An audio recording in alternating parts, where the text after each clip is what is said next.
Eu vou bater um papo hoje, então dar um abraço a todo mundo, espero que todo mundo esteja bem. Como diz o Luiz, é o dia de Santo Antônio aí, né? É o santo casamenteiro, se eu não me engano, né? O santo Exatamente. casamenteiro, né? E então desejar a todos por ontem, todos os namorados e namoradas aí, um feliz dia dos namorados, hoje pelo dia de Santo Antônio, santo casamenteiro, aqueles que não casaram ainda. Santo António, padroeiro de Lisboa. E o padroeiro de Lisboa, exatamente. É um assunto muito importante por ser o Normalmente é Santo padroeiro. António de Pádua, porque ele morreu lá, mas ele nasceu em Lisboa. É verdade. A Leta Tebe, olha o Renato Genioli lá, Luiz, entrou o Renatão aí, teu amigo de trotes e corridas lá no Parque do Ibirapuera. Pessoal, boa noite. Hoje vamos começar aí bate-papo. Hoje vai ser um bate-papo um pouco diferente. Nas últimas semanas, a gente entrevistou nadadores, corredores, triatletas, ciclistas, né, com as suas histórias de superação, de treino, de competição. E hoje nós vamos entrevistar um campeão, mas não é um campeão tanto no esporte, no sentido de bater recordes esportivos. O negócio dele é bater recordes de visita a países, né? Então, dos países mais visitados no mundo. Vou entrevistar o arquiteto, né? Português, Alfacinha, de Lisboa, né? Meu atleta, muito orgulho, né? Muito obrigado. Luiz Felipe Gaspar, um português, o segundo português, né? Com maior número de. Segundo português com maior número de países viajados, né? Então, o pessoal que está entrando aí, acabou de entrar também o Rodrigo, que já chegou a 60 países. Esse homem aí já viajou. Luiz, fala para todo mundo aí. Quantos países você já conheceu? Bom, para começar, conheci todos. O que é um país? Portanto, nós viajantes instituímos o primeiro degrau para começar a viajar, conhecer os países todos. Os países, o que é um país? O país é um assento nas Nações Unidas. Portanto, a Assembleia das Nações Unidas em Nova Iorque tem 193 países representados, mais 2 como observador, Palestina e Vaticano. Mas o objetivo de um viajante é, inicialmente, ter os países todos. Repete para a gente, por favor, Luiz, quantos países? 193. 193. Nossa Senhora. Então, esses são os países reconhecidos pelas Nações Unidas, certo? Existem mais 2, o que prefaz 195, com o Vaticano, que não é país reconhecido, nem a Palestina. São meramente observadores. Entendi. 193 países. Então, você faz parte do seleto grupo de viajantes que conheceram 193 países, é isso? Exatamente. Que, só para dar uma ideia, há menos pessoas no mundo que conheceram os países todos do mundo do que os astronautas que já foram ao espaço. Há mais astronautas no espaço do que as pessoas que conheceram os países todos do mundo. Nossa Senhora, que interessante isso, hein? E me conta uma coisa que acho que todo mundo deve estar curioso para saber, né, Luiz? Quando começou essa tua vocação para não turista, porque eu aprendi que não é turista isso, né? Turista né? Isso é viajante profissional, né? É quase um viajante profissional, não recebe para isso, né? Mas quando começou essa tua vocação, esse teu despertar para conhecer as outras culturas e outros países, Luiz? Bom, isto foi um sonho que eu persigo quase desde criança, por assim dizer. Aqui na Europa existe um bilhete de trem para viajar pela Europa toda para os adolescentes. É o chamado Interrail. Eu, quando tinha os meus 16 anos, vendi alguns sorvetes e vendi livros nas feiras e de porta a porta para ter dinheiro para comprar este bilhete. Com 16 anos? Exatamente. Com mais um amigo meu, tivemos a nossa primeira aventura pela Europa durante 30 dias. Saímos de Lisboa e fomos essencialmente para o norte da Europa, conhecer aqueles países que, à partida, são de difícil acesso para aquela altura, não é? Um jovem de 16 anos ir para o Cabo Norte da Noruega, para Narvik, ou ir para o norte da Escócia era difícil. Portanto, aproveitei.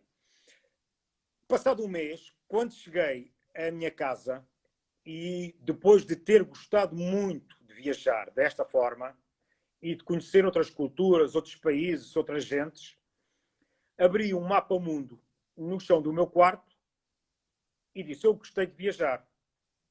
Vamos ver quantos países é que eu quero visitar.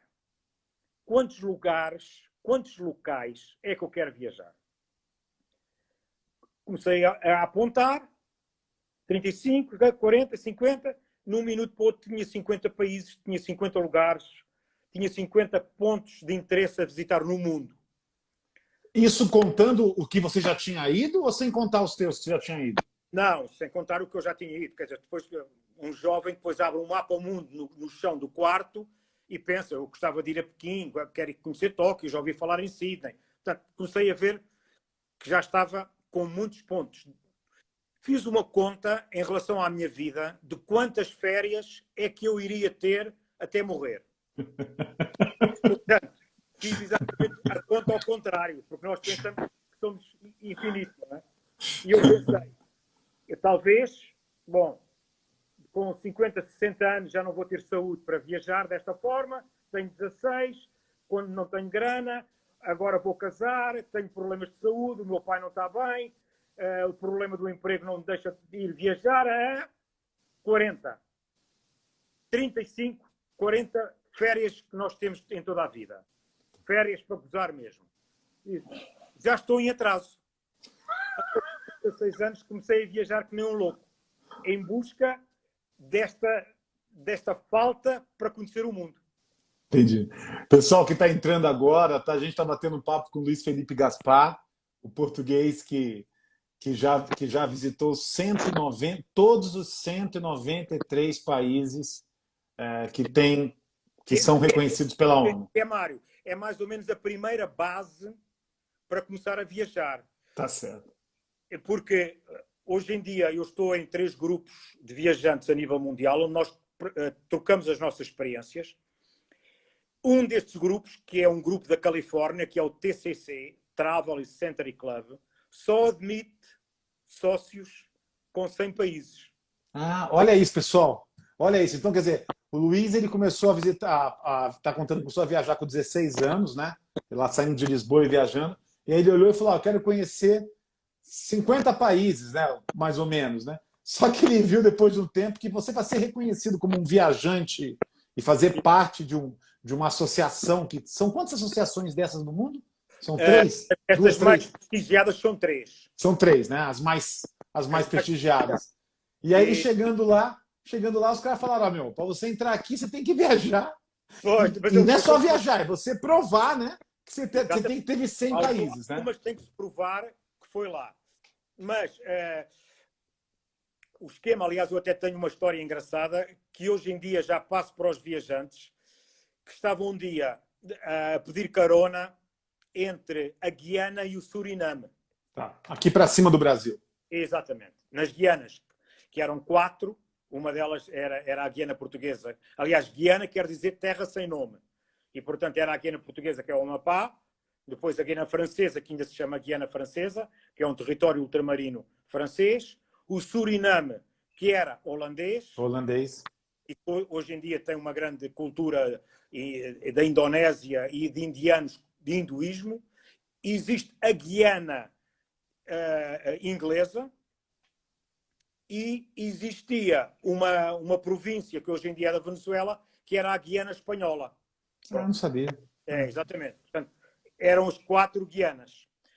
Eu estava de carona entre a Guiana e o Suriname. Há um ferry, uma balsa, que faz de um lado para o outro, e eu ia para Paramaribo, que é a capital do Suriname, e, entretanto, encontrei, vamos lá, o grande viajante português de outros tempos, aliás, que terminou os 192 países do mundo, menos um. Ele já faleceu, já morreu, e faltou-lhe apenas o Iraque. E encontrei-o nesta balsa e disse: estás aqui, eu já o conhecia, já tínhamos nos encontrado aqui em Lisboa, e estamos aqui, vamos para baixo, mas tu sou viajante e tal, eu também faço, eu também sou e tal. Pronto, fui de carona com ele ele tinha um carro com frigorífico, freezer, motorista e até Paramaribo. E eu, é claro, ia de carona, ficava num hotel bastante modesto, com o banheiro no final do corredor, com grades na televisão para não roubar a televisão. E ele, no melhor hotel de Paramaribo, convidou-me para jantar e disse, então, mas tu és viajante? E eu, sou, claro. Claro, eu já viajo. Sou um grande viajante, não sabes? Sim. Então, mas vamos lá. Tu, quantos países é que tu tens? Tenho muitos. Mas ter muitos não é nada. Ninguém diz que tem muitos países. Tu tens que saber quantos países tens. Não sei, 70, 80, isso não é nada. Vamos lá saber. Chamou o empregado, pediu um pedaço de papel, uma caneta e começou. Bora bem. Portugal, Espanha, França, foi andando. Espera aí. Tu tens 75 países. Olha lá, 75 países não é nada. E eu fiquei com cara de parvo. 75 países não é... Era um bobo ali. 75 países não é nada. Não. Olha, existe um clube que é o Travel Century Club que, só para te dizer, só admite com 100 países das Nações Unidas. E a partir daí eu comecei a perceber o que era e a organizar, de certa forma, as minhas viagens através destes clubes. Ele meteu-me num outro clube que é Most Traveled People, também da Califórnia, e eu, a partir daí, comecei a entrar calmamente na zona dos viajantes. Para mim, o que é um viajante? E o que é um turista? Um turista compra o bilhete de ida e volta, tem um percurso feito e regressa à sua casa. É o que eu chamo, a maioria das pessoas, quando sai de casa, não consegue fechar a porta do seu apartamento sem saber onde vai dormir. Pronto, isso é um turista. O viajante é aquele que faz uma mala, não despacha a mala no avião, a mala vai sempre consigo e tem uma viagem feita com 3 ou 4 planos. No caso do primeiro falhar, tem o B, tem o C, tem o D, para ir tendo sempre uma solução para ir andando. Que legal. É o viajante. Que legal. Olha, pessoal, vocês estão aprendendo que tem um clube disso, né? E que para entrar são no mínimo 100. Tem um atleta aí, o Rodrigo Lacerda, tá aí participando da live, ele falou que está com 60. Eu falei, então, Rodrigo, você não pode perder esse bate-papo com o Luiz Felipe, porque você vai aprender algumas coisas. Então, quer dizer, tem 3 clubes que no mínimo 100 países para você fazer parte. Um deles admite só com 100. Os outros 2 não, já admitem com 20, 30. Mas o problema aqui é que para nós viajantes, quando terminamos os 193 países, o que há mais para fazer? E aí ficamos sem nada. Ora bem, o que é que nós fazemos? Estes clubes, estes 3 clubes, dividem a nossa terra, o nosso globo, o nosso mundo, em regiões. E aí é que entra o viajar e os rankings. Por exemplo, Mário, tu já foste aos Estados Unidos. Já viajaste nos Estados Unidos. Pronto. Eu também fui aos Estados Unidos. Também viajei nos Estados Unidos. Portanto, para um efeito dos 193 países, nós temos um e tu tens outro, não é? Estados Unidos. Agora, eu penso, Deus queira que eu me engane, mas eu penso que tu não conheces os estados todos dos Estados Unidos. Não, imagina. Pronto. Ora, aí está. Começa-se a distinguir. E estes clubes dividem o espaço internacional em regiões. Um deles divide em 1.300 regiões, outro divide em 900 e o dos 100 países, o Travel Century Club, divide em 380. Ora bem, e aí começa a ser praticamente impossível encontrar alguém que já foi a todo lado. Lógico. Por exemplo, eu posso dizer, entre o Alasca e o Polo Sul, já fui a todo lado, menos 3 províncias do norte do México e 3 estados do norte do Canadá. Pronto, conheço os estados todos da Argentina, os estados todos do Brasil, conheço a Venezuela, conheço o México, menos estes 3, conheço o Chile. Pronto. E isto depois começa a ser um ranking, mas é muito prazeroso, é uma competição benéfica que todos nós trocamos experiências entre nós. Não, por isso que eu comecei te apresentando, né? Eu entrevistei os campeões de natação, campeões de corrida, campeões de ciclismo, campeões de triatlo, e você é um dos campeões de visitar países, né? Porque vocês têm um ranking disso, é como você estava falando. E todos aqueles que alcançaram 193 países, que são todos os países reconhecidos pela ONU, tem ainda uma competição de quantos estados, né, dentro de cada país ou províncias que eles conheceram. Não, perfeito, perfeito. Pessoal, só lembrando o seguinte, a gente vai deixar o terço final do nosso bate-papo para perguntas, né? Que o pessoal deve estar curioso com perguntas de países, de viagens, dicas de viagens, tudo. Vocês podem usar aí o quadradinho com a interrogação para mandar as perguntas, tá legal? Depois, há provas. Tu tens que apresentar provas para estar num determinado nível. Pronto, se tu não podes chegar a estes sites e inscrever-te, Mário Sérgio, já fui, preenche tudo. Quando chegas lá, alguém te vai perguntar: ó Mário, tu estás a dizer que foste a não sei quantos estados da Rússia. Muito bem. Provas. É fácil provar um país, embora eu já tinha tido problemas com isso. Sim, imagino. Por exemplo, a Bósnia, vou-te dar um exemplo. A Bósnia fazia parte da Jugoslávia. Quando a Jugoslávia se dividiu, eu já tinha ido nestas minhas viagens de trem à Jugoslávia. N vezes, já tinha passado pela Bósnia. Mas não tinha provas. É como tu estás em São Paulo, passas pelo estado do Rio de Janeiro e vais ao Espírito Santo. Estás, jantas, vais ao museu no Rio de Janeiro e vais dormir ao Espírito Santo. A Vitória. Agora, tu não tens provas, estiveste no Rio. Sim. Apenas tens o passaporte com o carimbo. Por exemplo, vou dar um exemplo. Sim. Quando o Estado do Rio de Janeiro se torna independente, tu já lá foste, mas não tens uma prova. É verdade. Então, eu disse, eu vou buscar a prova que lá estive. Meti-me no avião, fui lá buscar a prova que estive, fui a Sarajevo. Isso é fácil, porque é um país. Agora, uma região, essa aí começa a ser difícil, porque tu tens que apresentar um outro tipo de prova. Não basta ser só fotografia, tem que ser uma fatura de um hotel, uma notinha fiscal de um restaurante com o teu nome. Pronto, e isso já te vai dar um certo reconhecimento e uma aprovação. E aí ficas com um selinho a dizer: ok, esta região já está verificada por nós. Que legal, que bacana, Luiz. Pensando aqui nos 193 países, né? A gente vai deixar as perguntas para o final, mas tem uma pergunta que eu queria antecipar, né? Deixa. Desses 193 países, assim, qual aquele que você mais gostou? Eu sei que tem vários que você deve ter gostado, cada um da sua maneira. Você teve no Brasil, morou no Brasil, te conhecia aqui no Brasil, né? Mas desses assim, se você tivesse que escolher um lugar para, como disse aí o Rodrigo, fazer a última viagem, né? Eu até ia pensar, não sei, ou de ficar um tempo, falar, eu moraria.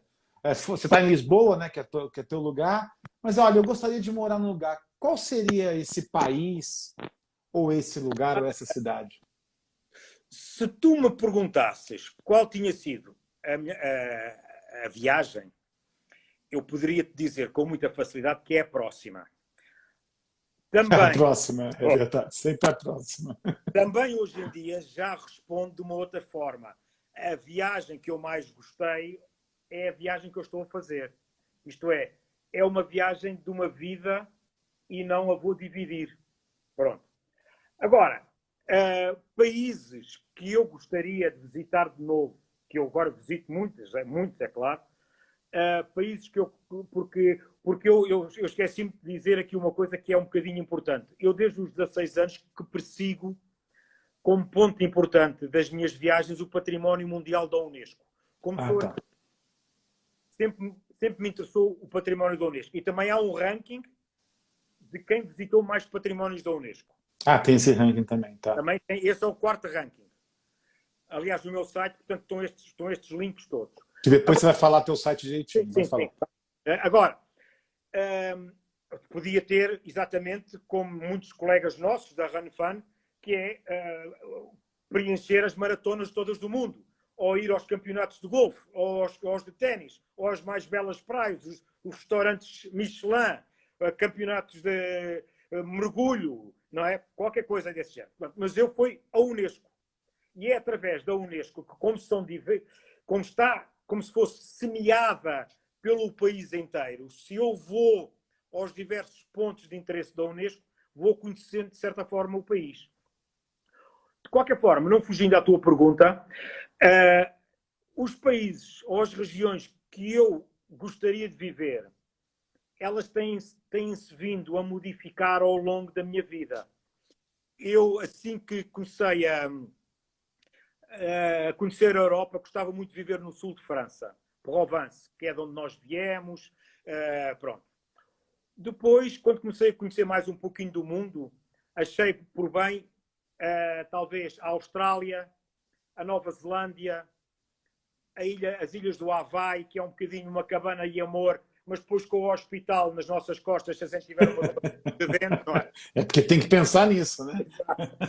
Portanto, aí pode ser uma coisa dessas. Hoje em dia, sabes que eu gostei, embora ache, e como tu conheces e muitos dos nossos colegas da Ranfan conhecem também Portugal, acho que Portugal neste momento é um excelente paraíso para viver. Olha que legal ouvir isso. Particularmente para o brasileiro, porque é a nossa língua, a cultura é muito idêntica, a alimentação é muito igual, é um povo que vos recebe bem, assim como eu fui muito bem recebido durante os 12 anos que estive no Brasil, tenho sempre a referir isso, e para mim o Brasil é como se fosse a minha segunda terra. Agora, talvez a nível de clima, as Caraíbas, o Caribe hoje em dia é capaz de me seduzir como europeu, porque há três ou quatro ilhas que é como se eu estivesse aqui em Lisboa. Não preciso de residência, não preciso de nada, chego lá com o passaporte, entro, estou o tempo que eu quiser, à beira-mar, com restaurantes de todo o mundo, boa praia, água, aquele azulzinho turquesa e um avião de ligação todos os dias para Paris ou para a Holanda. Pronto, aí... Excelente. E me conta uma coisa, Luiz. E o país assim mais perrengue, né? Que você visitou assim, que você falou, caramba, isso aqui. Eu sei que tem vários países que você visitou que estavam em guerra, que são perigosos, mas deve ter aquele país que você fala assim, putz, isso aqui está muito ferrado, né? Este meu pensamento parece um bocadinho despropositado, particularmente nesta altura que se fala em racismo em todo o lado. Mas eu falo da África. A África, efetivamente, é um continente com algum contraste, porque primeiro foi de onde todos nós saímos, não é? Teoricamente viemos da zona da Etiópia. Sim. Tá. Agora, é um país com contrastes e eu acho interessante falar como viajante da África. É porque a maioria das pessoas, e para mim, até te vou dizer, para mim os países mais complicados são no continente africano.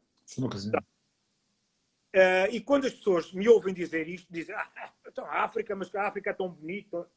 É que o problema é que as pessoas vão à África turística. Sim. E quando eu digo isto, e as pessoas dizem, eu gosto da África, eu gosto do cheiro da terra, eu gosto daquele pôr do sol, da árvore, dos animais, da comida, das pessoas, é tudo ótimo, mas a que país é que tu foste? A que país é que você foi em África? Fui à Tanzânia, ao Quênia, ao Botsuana, Namíbia, África do Sul. Isso é a Europa. Isso é a Europa. É que a África, para mim, já é um pouquinho mais para cima. É a África Negra. Aí é que é a verdadeira África. Não quer dizer que eu não gosto de lá ir. Gosto, porque hoje em dia também gosto. Eu por exemplo, já fui agora... A última viagem que eu fiz, antes do confinamento, foi à Somália. E já tinha ido à Somália. Pronto. Que está longe de ser tranquilo, né? É muito complicado. É muito complicado. Agora, é assim, porque tu vais à Somália, a Somália é mais ou menos como as Guianas. Foi dividido em 4 partes. Há uma Somália francesa, que hoje em dia é o país de Djibouti, que é independente. Depois temos a Somalilândia, que era inglesa, Puntlândia, francesa, e depois temos a Somália propriamente dita, que era italiana. A Somália é horrível. É horrível porque tu estás constantemente debaixo de guerra. Portanto, eu agora, da última vez que lá estive, andava num jipe armado, com outro jipe atrás, mais outro jipe à frente, com uma arma pesada. Não é metralhadora. A arma daquelas que a gente vê nas guerras do Iraque. Pronto. Estava eu. Portanto, é um país complicado. Para viajares, não podes entrar sem ser com visto através de uma agência de viagens. Portanto, tens que entrar naquele grupo de agências de viagens que te fazem a viagem para os repórteres de guerra. Esses, como vão à guerra do Afeganistão, como é que eles vão? Não entram com o passaporte. Há agências preparadas para tratarem só disto. Olha só, isso para a gente é novidade, né? Para muitos de nós é novidade, né? Exatamente, porque, por exemplo, é fácil, se calhar, tu ires à Etiópia por ti próprio. Pronto, compras um bilhete, arranjas o visto. Se fores uma pessoa... tem até companhia aérea aqui em São Paulo, tudo.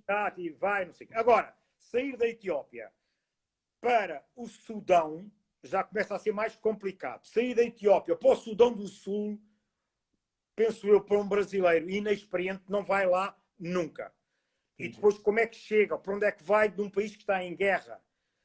Chega ao aeroporto, o aeroporto é uma tenda de campanha, é uma barraca, não tem nada. Quer dizer, portanto, aí começa a África forte. O Congo. E Luís, fala uma coisa, eu ouvi uma entrevista tua para uma rádio portuguesa. Sim, né? Observador, sim. Que você contou de um país africano que você chegou a ser preso, né? Sim.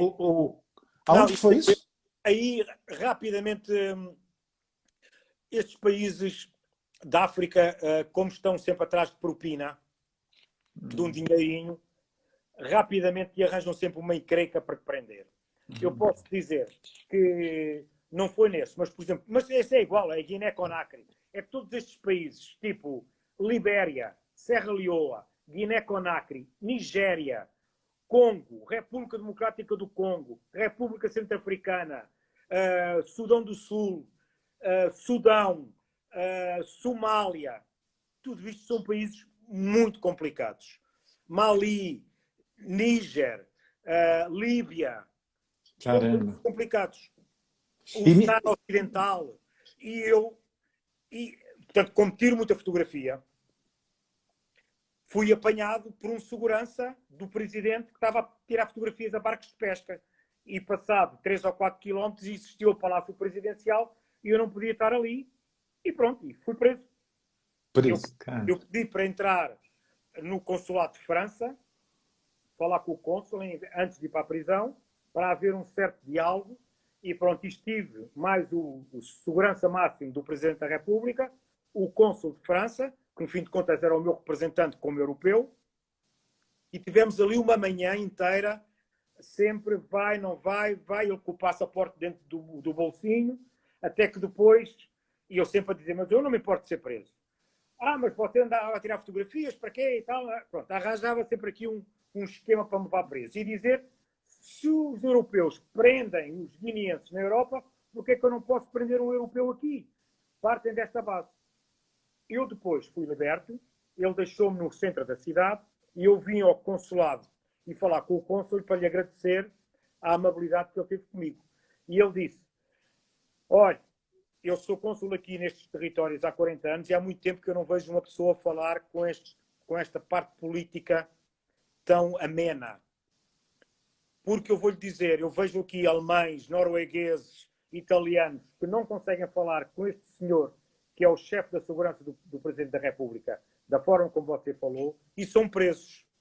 E eu vou-lhe dizer que a prisão é muito má. Você saía daqui, vai para um buraco com água pela cintura, lá 3 dias, com fezes, tiram-no de lá, dão um banho de mangueira, põem-no no aeroporto com um carimbo vermelho no passaporte e mandam-no embora. Então você já está falando... Por nada!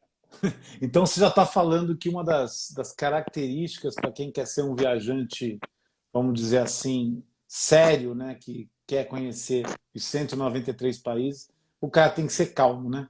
O cara tem que estar calmo, né? Vamos entrar agora, Luís, nos lugares onde você já foi dar um trote. Quais foram os lugares assim onde você correu mais diferentes, assim, na tua opinião? Você tem uma foto que você mandou para a gente, que a gente ficou super feliz lá na Run Fun, que é você na Antártida, né? Sim, você lá no Polo Sul. No Polo Sul, desculpa. No Polo Sul. Na Antártida. Só que normalmente e há aqui uma grande diferença entre o Polo Sul e a Antártida. Porque a Antártida, só para ter uma ideia, é um continente do tamanho da América do Sul.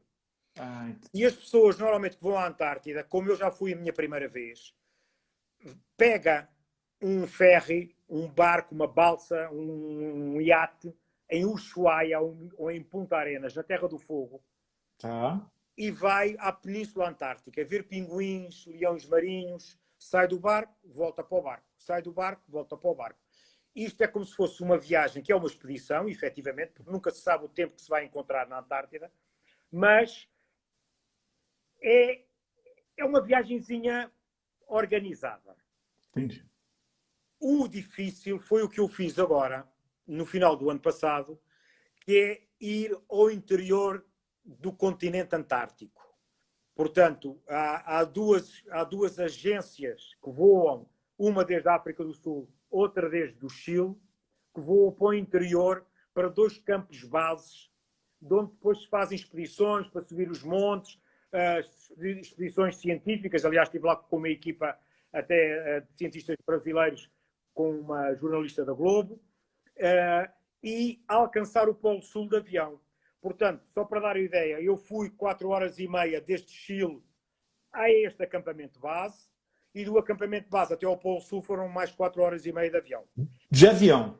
De avião. E nesta zona do acampamento, as temperaturas no verão nunca baixam, nunca sobem acima dos -10. Portanto, -10 é o verão no toco deles.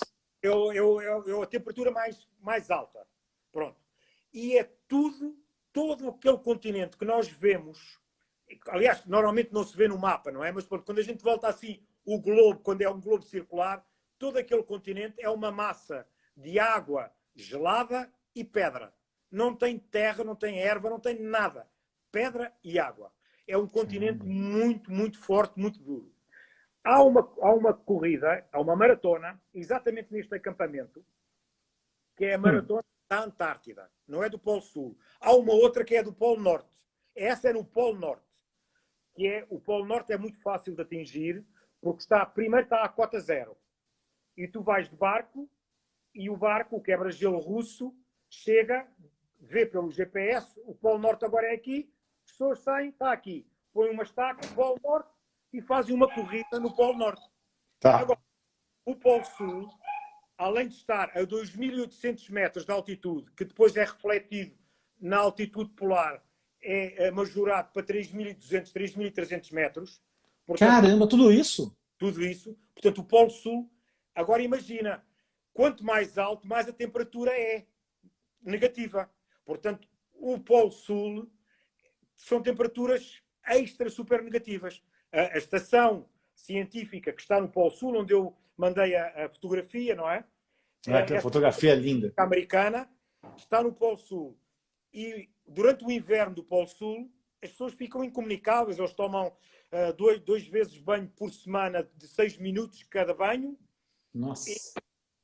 E só têm comunicação com a internet 2 a 3 horas por dia. Opa, falou internet até deu uma travada. Luiz, mas lá você correu no Paulo? Chegou a correr lá? Não, dá um trotinho, não? Sim, fiz.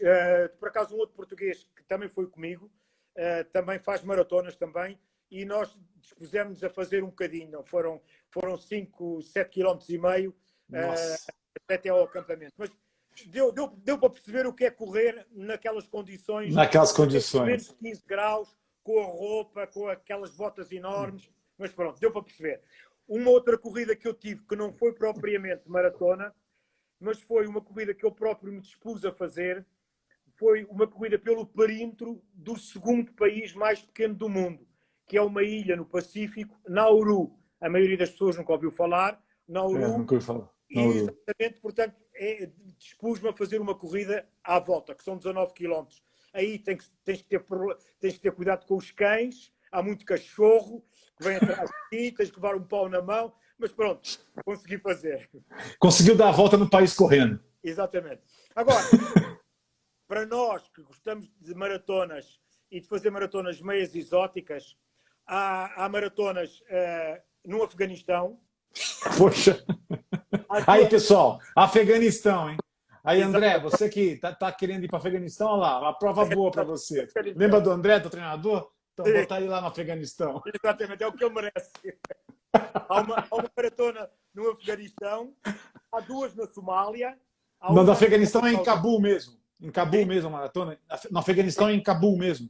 Não, é naquele. Neste momento está a ser feito no Vale de Biamani, onde foram aquelas estátuas dos Budas que foram destruídas pelos Ah, talibãs. tá. Agora aquilo Pelos está mais talibãs. calmo e é feito aí nesse vale. Entendi. Aonde mais você ia Um bocadinho falar? mais complicado.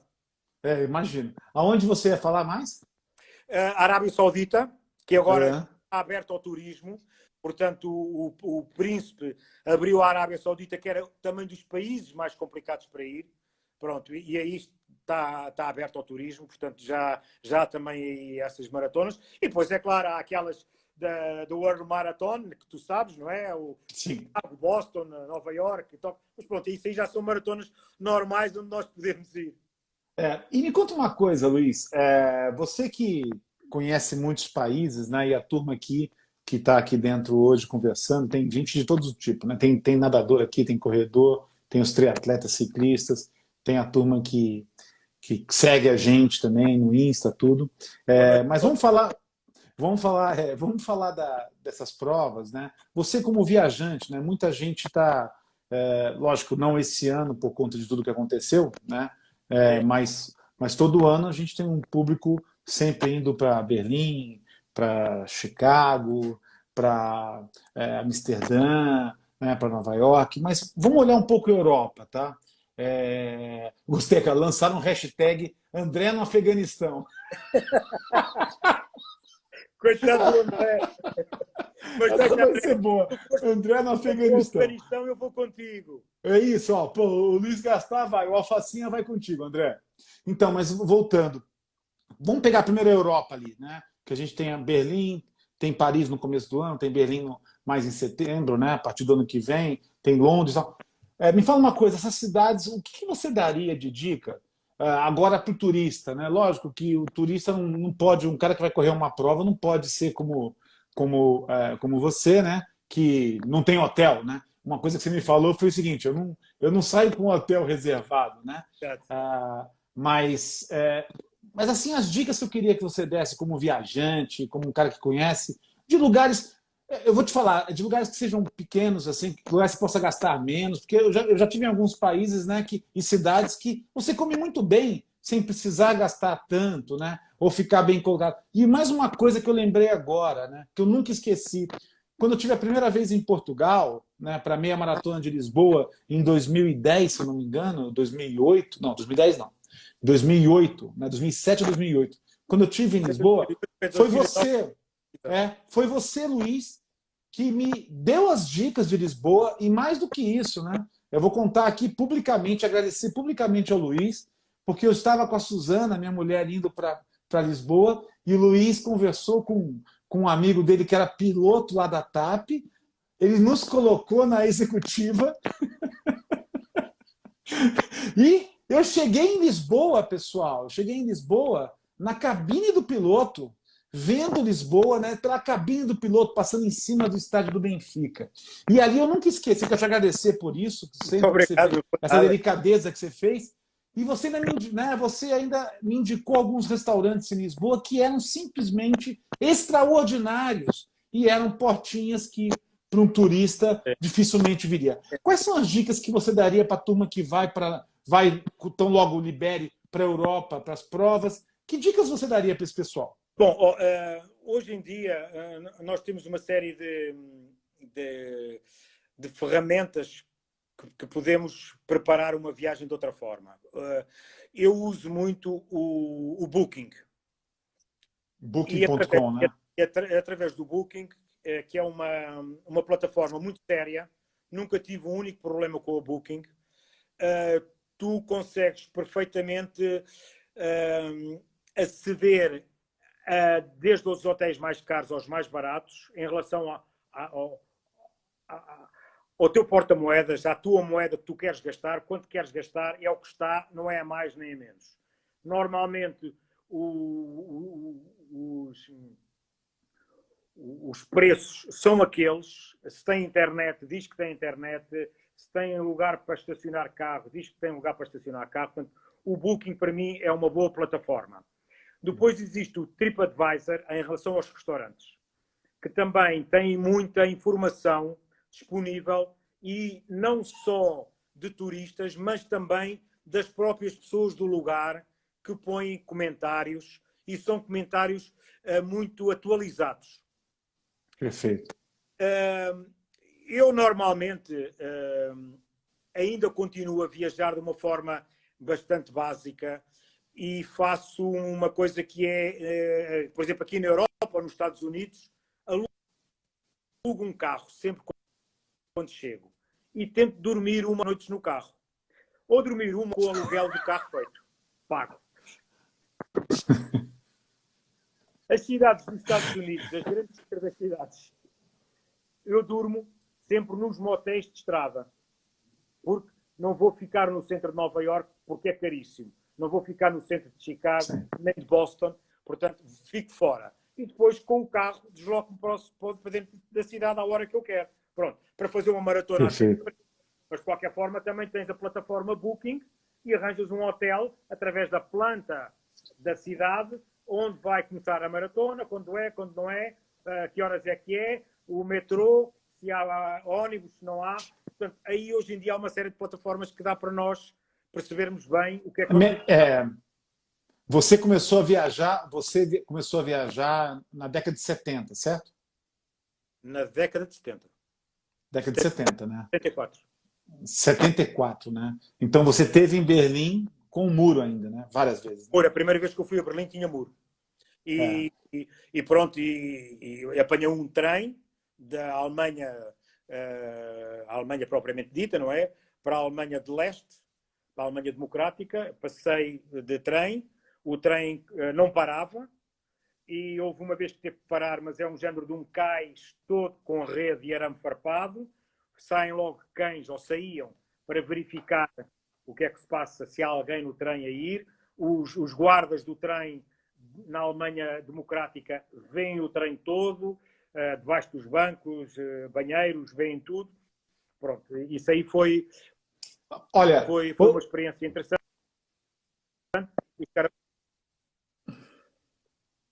Que legal. O pessoal, só lembrando que quem quiser fazer pergunta pode fazer através da interrogação lá, tá? Que eu vou começar a perguntar. Só pegando o lance do motorhome, eu vi que o Lucas comentou aí. Lucas, próxima viagem para Nova York, carro, tá? Você vai dormir uns dias. A gente vai alugar um carro ali em Manhattan, você dorme uns dias lá, né? E vai ficar beleza. Exatamente. A gente já economiza. Luiz, me conta uma coisa. E essas histórias de voos, né? É lógico que, tirando o momento que a gente vive, que é totalmente fora, sim, né? Mas antes disso, né? Eu sempre ouvia falar, é melhor fazer uma reserva bem antes. Aí uns falam, não, é melhor ficar olhando a reserva, né?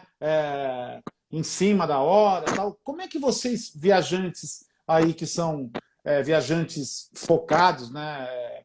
Heavy users, viajantes fazem parte desse pequeno desse clube de pequenas pessoas que já viajaram em todos os países do mundo. Como é que vocês fazem para isso? Bom, há uma ou duas, talvez, ou talvez até três formas de abordar os bilhetes de avião. Os tickets de avião, há dois sites. Um deles é Piratas Viajeros, um site espanhol, e deram-me um outro que eu agora não estou recordado o nome, mas depois, se quiserem, eu dou o nome, que são sites que vivem essencialmente de erros. Portanto, há uma promoção de uma para Bali, colocarem $2.000, colocam $200.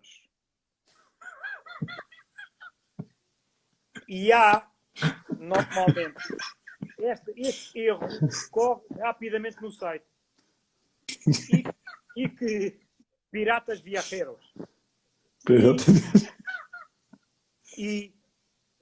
Guardem aí, Piratas Viajeros, hein, pessoal? Aí, ó. Todo mundo já vai ter. E depois nós conseguimos, naquele período, mas aí para isso é preciso ter disposição para viajar no período que eles estão a oferecer.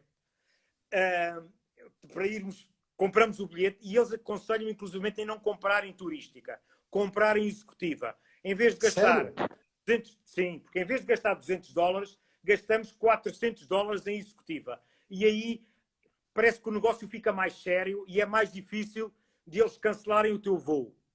Putz, E que coisa. normalmente funciona. Pronto. Há este esquema que há uma série de viajantes aqui em Portugal que estão sempre atentos. Ou uma viagem que sai de Madrid para Nova Iorque por $70 em vez de ser 700, porque há este, não é? E o direito ao consumidor obriga a que se está a $700 tem que vender pelo que está escrito. Porque tem que alterar. Mas enquanto alteram, não alteram, tu já comprou. Pronto. Caramba! Esta. Agora, tem este quê, não é? Quer dizer, tu não podes dizer eu quero ir fazer a maratona de Nova Iorque com esta possibilidade, porque ele vai vender o bilhete de São Paulo para Addis Ababa, não é? Se tu queres viajar, que não tem data, não tem compromisso, tem pouca grana, aquele é uma boa dica. Muito legal. É muito básica. Depois, é assim, nós aqui da Europa, eu quando viajo para a Ásia, para o Extremo Oriente, tento pegar sempre uma companhia de aviação para um...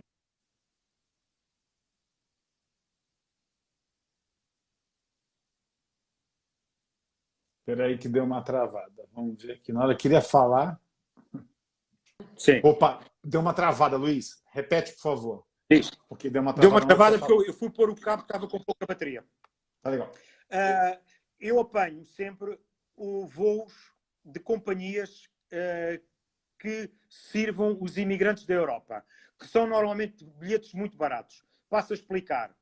Apanhando uma Emirates, uma Turkish Airlines, que voa para Jakarta, faço, por exemplo, para dar um exemplo, faço Lisboa-Dubai-Jakarta ou Lisboa-Amsterdã-Jakarta, e de Jakarta tomo uma low cost para Bali.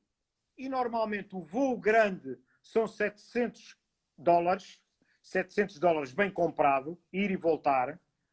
E depois uma low cost custa-te normalmente $50, $100. Portanto, um Lisboa-Bali fica-te em $900. Se tu fores comprar um normal, olha, quero ir a Bali, é 2.000. Não é? não há depois comparação. Legal, legal. Tem uma pergunta legal para você aí.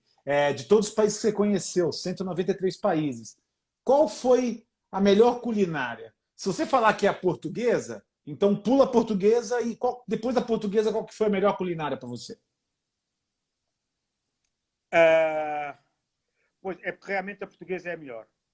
É melhor, né? É melhor, porque isto é, nós podemos estar todo o ano a comer todos os dias 2 pratos diferentes que não se repetem. E isto é muito difícil de encontrar sem ser numa culinária muito perto da nossa, que será da Europa do Sul. A culinária espanhola, a culinária italiana e a culinária francesa, não é? Porque se nós formos para a inglesa, já são 3, 4, 10 pratos. Não se encontra mais do que 10 pratos. Os Estados Unidos é a mesma coisa, não sai. Depois temos a vantagem também da culinária brasileira, que é muito rica. Temos a cozinha rica da Bahia, não é? Temos a de Minas, pronto. Agora, mais para o Extremo Oriente, é claro. Quem gosta daquela comida adocicada, temos a comida tailandesa. Quem gosta do sashimi, do sushi, é claro, temos o japonês. Agora, se tu quer depois entrar em cozinha mais complicada, a chinesa, porque normalmente a cozinha chinesa que nós conhecemos é de Cantão. Portanto, a Cantão que é ocidental. Agora, para o interior da China, se tu vai para aquelas províncias do interior da China onde tudo desaparece, sem ninguém saber por onde tu anda, aí é complicado também. É complicado, né? Aqui me perguntaram um prato português aqui, que o Beto pergunta, prato Pinto do Gigante. Que prato é esse aí? Conhece, não? Pinto do Gigante? Não conhece? Não, isto deve ser anedótico português. Deve ser não. Me fala uma coisa aqui na ideia de falar. Qual foi quais os países que você se sentiu em casa, Luiz Felipe? Quais os países que você mais se sentiu em casa? Assim, é uma das perguntas aqui. Sim, olha, sinto-me em casa essencialmente na Europa. Pronto, porque Na tal Europa como como um sei, todo? Na Europa como um todo? pois, hoje em dia já na Europa um bocado como um todo, tirando talvez ali alguns países de leste, que é um pouquinho difícil a comunicação, a Bielorrússia, mas pronto, sinto-me em casa quando me dá uma certa segurança. Sinto-me em casa ainda, é curioso isto, porque nós temos há poucos anos uma moeda única na Europa, que é o euro, e curiosamente o euro também me dá um sentir em casa. Pagar-me com a mesma moeda é uma coisa que eu comecei a perceber isso. E depois, é claro, a língua. É claro, sinto-me em casa no Brasil, como vocês se sentem em casa em Portugal, porque no fim de contas, quer dizer, tu saís à rua e perguntares que horas são na tua língua, no raciocínio na tua língua, tu sentes-te em casa, mesmo que o país não seja tão atrativo, mas sentes-te em casa. Eu vou-te dar um exemplo de um país onde eu me senti muito em casa, Timor-Leste, não é? Ao norte da Timor-Leste. Austrália, porque falam português. Fala português. Tens o café igual ao nosso, tens o pastel de nata, tens... basta a língua, não é? E a moeda, Sim. porque curiosamente, eu senti isso quando fui à Guiana Francesa e estava no Brasil. Fui de Macapá para a Guiana Francesa e paguei em euros. Senti-me em casa. Que é isto? Ah. E me conta uma coisa, tem até uma das perguntas, tirando aquela que você quase foi preso lá na África, lá onde foi mesmo? No que país que foi? Na Guiné-Conakry, também já estive na República Centro-Africana. Que também você quase foi E preso? agora, sim. Porque a pergunta é, qual foi o maior perrengue que você já passou? E eu lembro da entrevista que você deu no canal português, eu lembro de você comentar alguma coisa de alimentação, que você toma o maior cuidado com essas coisas, porque você viaja sozinho, se você comer uma coisa errada, você Não, pode morrer e ninguém te acha, né? exatamente. É o que eu costumo falar. Eu como perna de mesa com manteiga. Portanto, como tudo. Agora, tu estás sozinho. Chega, por exemplo, eu vou dar o caso, ao Mali. Vai Mali. lá. Apanha um ônibus e está longe da capital até Mopti. Durante uma noite de ônibus chega lá. Depois em Mopti apanha um barco pelo rio Níger até Tombuctu. Chega a Tombuctu. Está naqueles hotéis horríveis que só têm uma cama com um lençol e não tem mais nada onde tu ficar. Tu encosta a cama contra a porta com medo que te entrem pela porta. Portanto, não dá muita segurança. Tu, no dia anterior, foi aquele tipo de turistazinho que gosta de comer aquele coisinho na rua, aquela coisinha bonitinha, que vamos experimentar aqui isto e tal. Apanha uma gastroenterite em Tombuctu. Morreu naquela cama de hotel. Não há ninguém que tape. É verdade. Apanhas uma diarreia monstruosa, não há ninguém que te vá bater à porta.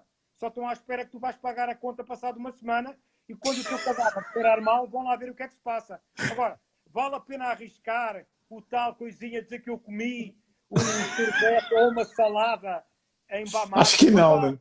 Não vale Não a vale. pena. Conta uma coisa, Felipe. Você estava comentando do Iêmen, né? Não agora, mas comigo no bate-papo. Sim. Você falou do Iêmen. Você conseguiu ir para o Iêmen? Não, ainda não. Não, consegui, claro, já fui a todos, fui ao Iêmen. Agora, o Iêmen entrei... É que você falou alguma coisa que agora, para entrar no Iêmen, te ofereceram uma ida de um navio. Conta essa história aí, um barco, como é que é? Não, isto é assim, eu estava com outro português, meu amigo, que também terminou os países todos do mundo, aliás, nós em Portugal somos 4, e este português era praticamente o último país que faltava, portanto ele queria de toda a forma entrar no Iêmen. E o Iêmen estava, há 2 anos ou 3, estava debaixo de guerra fortíssima e todas as entradas estavam controladas pela Arábia Saudita. Uma das possibilidades nossa era entrar pela fronteira, em Oman, dar qualquer coisa aos guardas e entrarmos à primeira cidade e voltar, tipo ir pôr o carimbo no passaporte e voltar só para dizer que foi, e para ele terminar os países do mundo. Mas a outra, que se tornava relativamente mais simples à primeira vista, é a maravilhosa ilha de Socotra, que é património da Unesco. É uma ilha maravilhosa no Oceano Índico, com uma série de fauna e flora endémica, umas árvores lindíssimas, e esta ilha estava em paz. Só que para ir para lá era muito difícil. Nós tentámos durante 3 vezes ir para esta ilha, e uma delas era fazer uma corrida. Só uma coisa, a gente tem 1 minuto e 15, hein? Só, para acabar. Ok. Então, se calhar, espera aí. Então, pronto. A quarta proposta que me foi dada era ir para a Somália e encontrar um barco de piratas que andava a assaltar os navios e ir até Socotra e voltar. Portanto, e no barco de... Agora, pessoal, a gente tem 50 segundos para acabar, tá? Imagina só a cena. O Luiz de camisa da Run Fun saindo de um barco pirata preso por um barco americano e com a camisa da Run Fun. Luiz, exatamente. Maravilhoso. Cara, última perguntinha que deixaram aí era o seguinte: quanto é que você gasta por dia nas viagens? Uma média rápido? Quanto você acha que você consegue gastar por dia? Hoje em dia gasto $100. $100, beleza. Tirando a passagem. Muito obrigado a vocês todos que vieram aqui no sábado falar com o Luiz Felipe. Luiz Felipe, muito obrigado. Muito obrigado a todos. Visitem o site do Luiz Felipe. Diga. Eu vou divulgar o teu site. Tá bom? É luisfelipegaspar.com. luisfelipegaspar.com. Tem as fotos lá, tem tudo. Pessoal, valeu, Luiz. Beijão, viu? Um forte abraço a todos. Forte abraço, pessoal. Obrigado a todos. Obrigado. Bom sábado aí, bom resto de sábado.